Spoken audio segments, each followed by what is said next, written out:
Viens en Kaboul.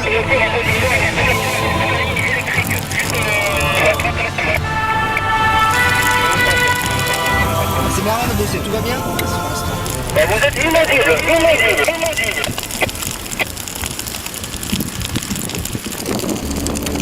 Je vous reçois pas. Allez, oh, les gars, Allez, lâchez tout. on se casse. Allez, Allez, on se casse. lâchez tous. Tu tiendras jamais. Allez, on se casse. Comment là, il est payé de 120.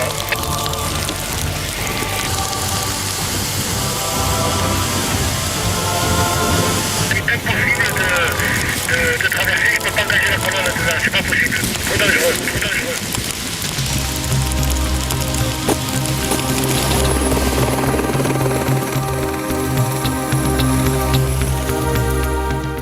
L'incendie de forêt est un risque naturel. Chaque été, notre région est touchée.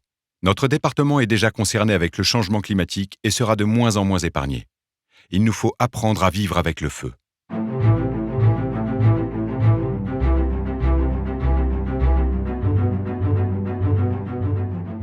La prévention et la lutte contre les incendies de forêt s'inscrivent dans le cadre des pouvoirs de police du maire et du préfet de département. C'est inscrit dans le Code général des collectivités territoriales et dans le Code forestier. Ces autorités disposent donc de pouvoirs spécifiques, particulièrement dans les communes situées en zone de haut risque, pour imposer les mesures nécessaires aux particuliers et aux personnes morales. Mais au premier chef, le propriétaire d'un bâtiment situé en milieu forestier ou proche de la forêt est concerné par la responsabilité d'un débroussaillement. Et d'ailleurs, dans le cas où des dommages surviendraient à la suite d'un incendie de forêt, le propriétaire pourrait ne pas voir son préjudice entièrement pris en charge s'il est établi que le débroussaillement n'a pas été effectué. Au-delà de ces questions réglementaires et de responsabilité, c'est l'intérêt concret d'un débroussaillement correctement effectué autour des installations humaines qu'il faut souligner.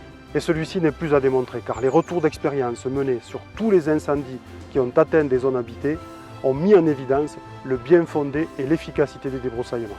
D'abord, parce que l'installation humaine est génératrice d'un risque d'éclosion. Suite à des travaux, au dysfonctionnement d'une machine ou encore au moment du barbecue familial, le feu peut éclore à l'extérieur d'une habitation. Aujourd'hui, 90% des départs de feu sont d'origine humaine et la moitié est due à des comportements dangereux ou imprudents. Si l'espace autour de la maison est embroussaillé, le feu n'aura aucun mal à se propager, prendre de l'importance et se transformer en un incendie destructeur. Mais l'installation humaine, c'est aussi une cible face à l'incendie de forêt dont la vitesse de propagation peut atteindre jusqu'à 1000 ou 1200 mètres/heure dans notre département et 5 fois plus en zone méditerranéenne. Lorsqu'une maison est au centre d'un terrain bien débroussaillé, elle se trouve relativement à l'abri des flammes. Et pour nous, sapeurs-pompiers, il est alors facile et peu risqué de la protéger avec peu de moyens. Dans le cas inverse, lorsque des buissons ou des branches d'arbres frôlent la façade ou la toiture par exemple, la transmission du feu à l'habitation devient inévitable. Nous devons donc mobiliser plusieurs camions de lutte pour la protéger et ces engins ne sont alors plus disponibles pour attaquer le front de feu. Bien sûr, le département du Tarn ne souffre pas de comparaison avec ceux de la couronne méditerranéenne. Dans ces régions, les incendies sont plus fréquents, sont plus virulents, sont plus rapides et le nombre de maisons touchées par le feu est beaucoup plus important. Mais les effets conjugués de la déprise agricole, de l'urbanisation croissante et des changements climatiques modifient la donne un peu plus chaque année partout en France. Ces évolutions augmentent chez nous la sévérité des incendies, la durée des périodes à risque et la probabilité de développement des grands feux. Dans son histoire récente, le territoire tarnais a subi plusieurs incendies majeurs qui ont parcouru de dizaines, voire des centaines d'hectares, avec parfois des dégâts sur les habitations. Depuis quelques années, nous devons faire face quasiment chaque été à des incendies très virulents. La vitesse de propagation des feux est souvent plus forte qu'il y a 30 ans et malgré la modernisation de nos moyens d'intervention, les conditions de lutte sont souvent plus dures pour les personnels par l'effet des fortes chaleurs estivales et par les risques pris au contact du feu. Plusieurs secteurs du département sont concernés ou le deviendront. C'est pourquoi il est important que le débroussaillement aux abords des habitations et des voies d'accès soit réalisé et entretenu. En protégeant les maisons et les vies humaines, il facilite le travail des sapeurs-pompiers et préserve leur sécurité. Pour nous, la nécessité d'une bonne application de cette réglementation revêt un caractère prioritaire. Autour du préfet de département, tous les partenaires concernés ont travaillé à l'élaboration d'un plan départemental de protection de la forêt contre l'incendie. Entre autres, ce plan prévoit de communiquer sur les obligations légales de débroussaillement, notamment au travers d'un kit de communication qui est mis à disposition des maires. Celui-ci doit permettre à tous de prendre conscience des enjeux, de comprendre la réglementation et l'appliquer, en conservant à l'esprit qu'il faut absolument anticiper les changements à venir. Merci de votre implication.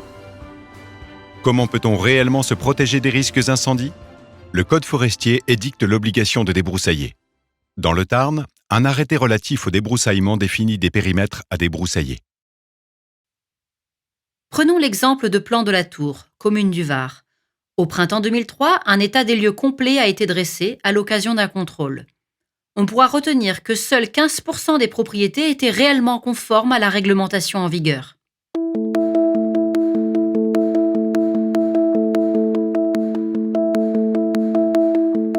En juillet 2003, un terrible incendie a balayé la moitié de la commune.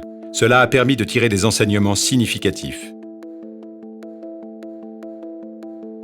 Le fait est que le débroussaillement correctement pratiqué sur 50 mètres autour des habitations s'est montré d'une efficacité incontestable.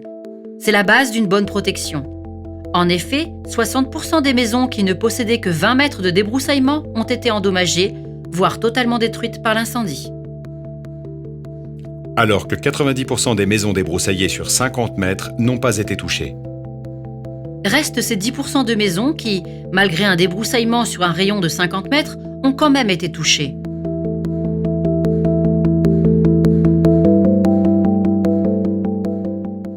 Un bon débroussaillement doit limiter le passage du feu d'un végétal à l'autre. Pour cela, il doit créer une discontinuité de la végétation, à la fois horizontalement pour que le feu ne puisse pas avancer et verticalement pour que le feu ne puisse pas se propager des herbes aux arbustes, puis aux arbres. Cela nécessite l'élagage des arbres. Il faut également mettre à distance les arbres et les arbustes. Et supprimer les arbustes situés sous les arbres. Débroussailler ne signifie donc pas enlever uniquement la broussaille, mais couper certains arbres et arbustes si leur proximité peut permettre le passage du feu. Les maisons débroussaillées sur 50 mètres qui ont été touchées par le feu ne respectaient pas, pour la plupart, ce principe.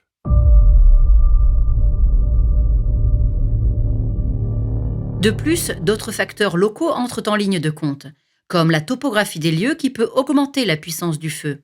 En effet, le relief peut modifier à la fois la direction du vent, sa vitesse et son type d'écoulement. Sur cette photographie, le sens principal du vent est modifié à l'amorce d'un vallon très encaissé. Dans le vallon, le vent prend de la force. L'ensemble provoque en haut du vallon ce que l'on appelle l'effet cheminée. La maison située au débouché du vallon est donc particulièrement exposée. Malgré un rayon de débroussaillement initial de 45 mètres, elle fut touchée intérieurement. Il arrive donc dans certaines configurations désavantageuses qu'un débroussaillement sur 50 mètres soit insuffisant. Le maire peut alors imposer un rayon de débroussaillement de 100 mètres.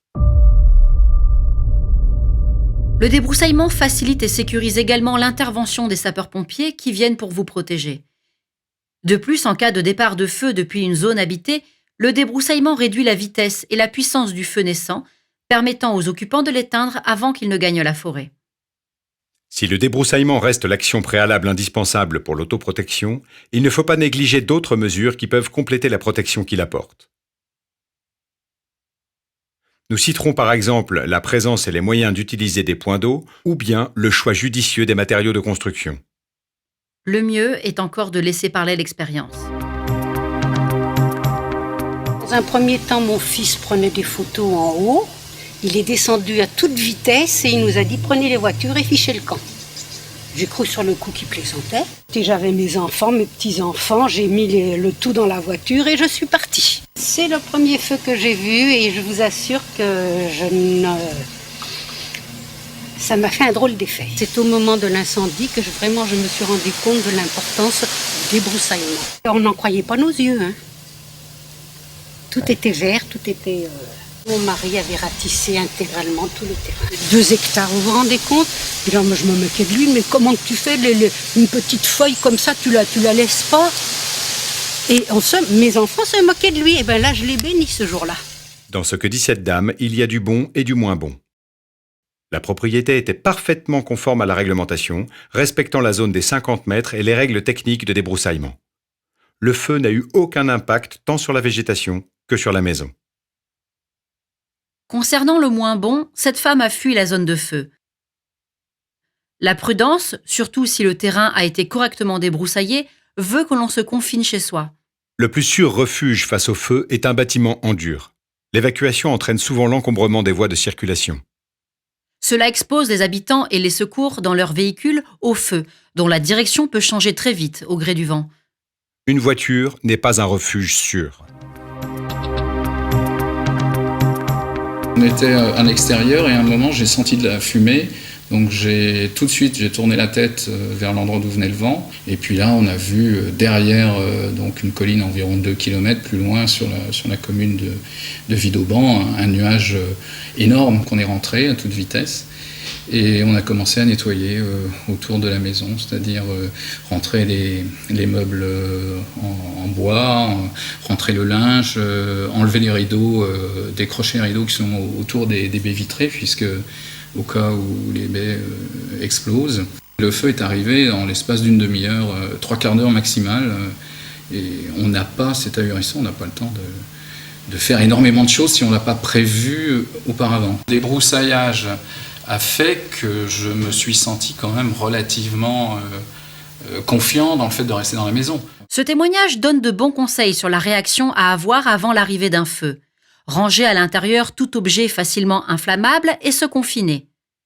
Malgré la bonne volonté de notre témoin et les 50 mètres de débroussaillement légal respectés, la végétation a été touchée, ainsi que l'extérieur de la maison. Cela s'explique par une mauvaise qualité du débroussaillement qui a permis au feu de passer d'arbre en arbre jusqu'à la villa au lieu de le limiter à un feu au sol. Tellement peur que le soir même j'ai commencé à tronçonner. J'ai tronçonné tout le lendemain avec des amis et mes enfants. On en a coupé 30 ou 40 mètres. C'était là en 90 et tout a brûlé de la même façon. Et on n'a pas su tirer les enseignements. C'est qu'on aurait dû débroussailler et tenir propre. On s'était juré de tenir propre le terrain à la forêt. On l'a tenu propre 2 ans et puis on s'est laissé à nouveau envahir par la végétation. Bon, par le débroussaillement pour sauver une maison. On y a pensé 2 ans. Pendant 2 ans, après le feu, on y a pensé. Puis après, on a oublié, on s'est dit on est tranquille pour 10 ans. Une seule leçon, être toujours prêt car le feu ne prévient pas. Le débroussaillement, c'est la base. Il faut commencer par là. D'autant plus que débroussailler, contrairement aux idées reçues, c'est aussi assurer la survie de nos arbres. Moins serrés, ils pourront s'épanouir pleinement. Et en cas d'incendie, le débroussaillement empêchera les flammes de se propager dans leur feuillage. Les arbres resteront verts. Débroussailler constitue donc en plus une valorisation de votre patrimoine.